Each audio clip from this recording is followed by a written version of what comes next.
proof. 165.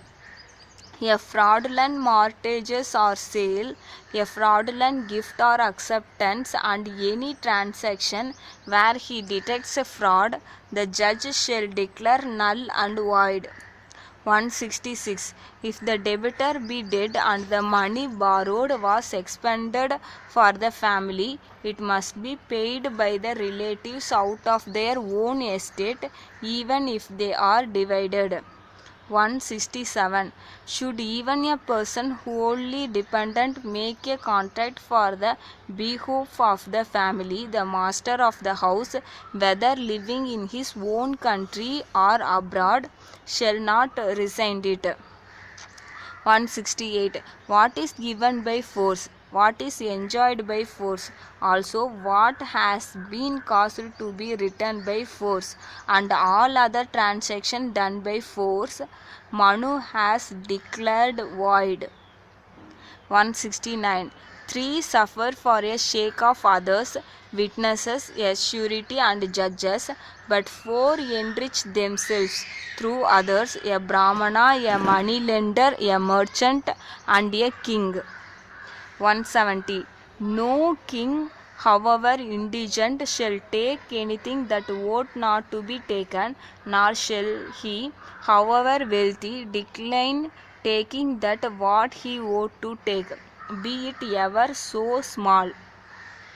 171. In consequence of his taking what ought not to be taken, or of his refusing what ought to be received, a king will be accused of weakness and perish in this world and after death. 172.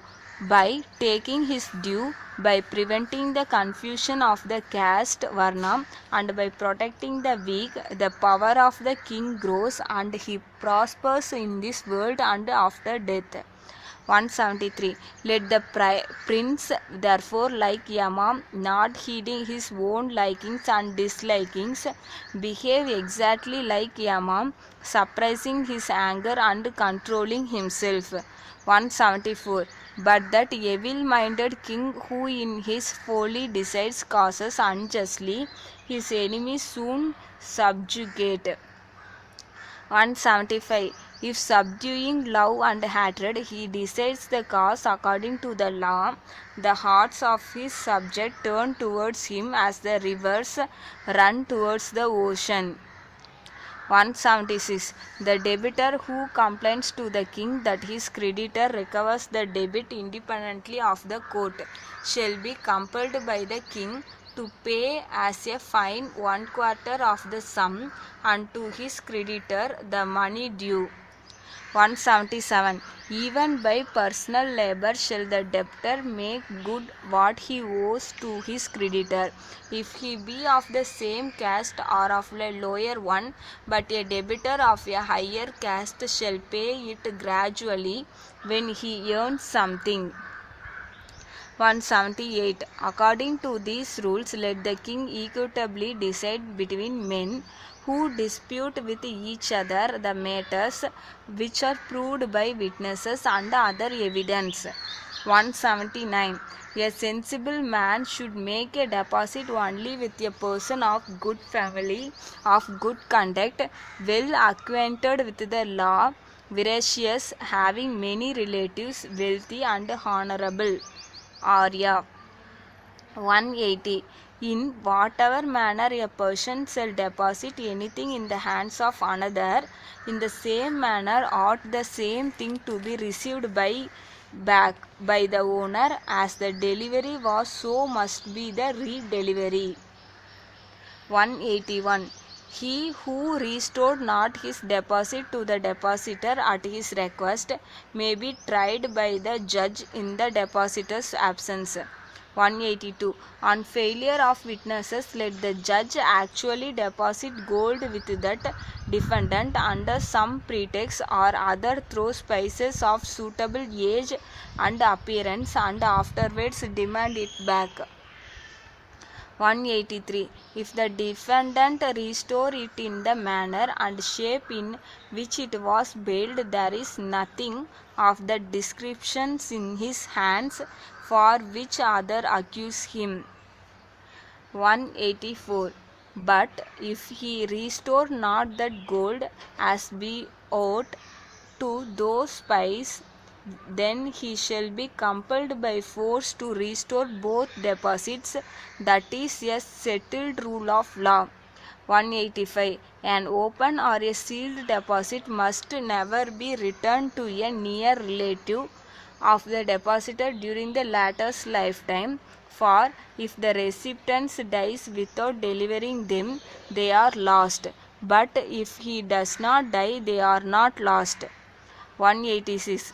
But a depository who of his own accord returns them to a near relative of a deceased depositor must not be harshed about them by the king or by the depositor's relative. 187. And in doubtful cases he should try to obtain that object by friendly means without having recourse to artifice or having inquired into depository conduct. He should settle the matter with gentle means. 188. Such is the rule for obtaining back all those open deposits. In the case of a sealed deposit, the depository shall incur no censure unless he has taken out something.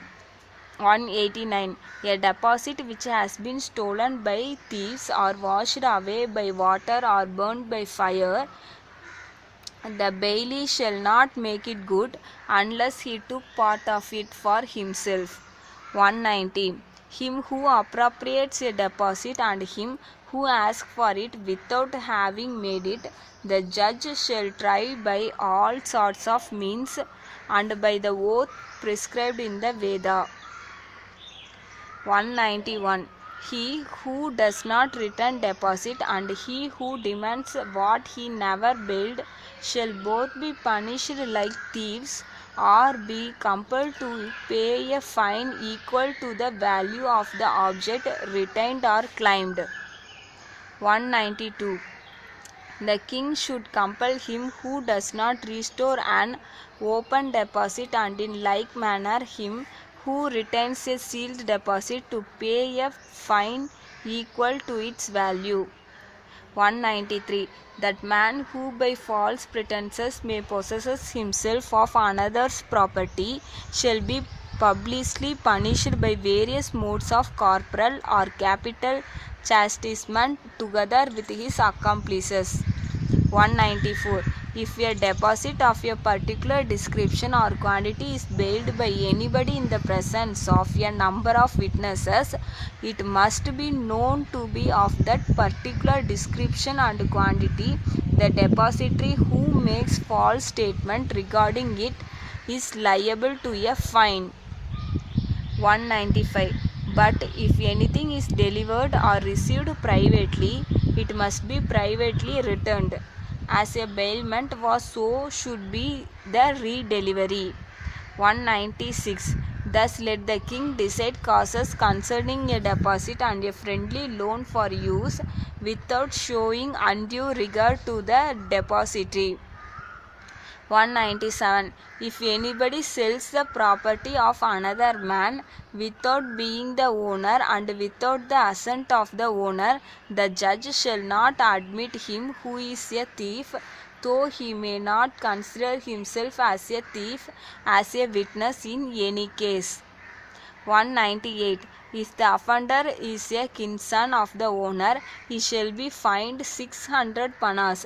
If he is not a kinsman nor has any excuse, he shall be guilty of theft. 199. A gift or sale made by anybody else but the owner must be considered as null and void, according to the rule in judicial proceeding. 200. Where possession is evident but no title is perceived, there the title shall be a proof of ownership, not possession. Such is the settled rule.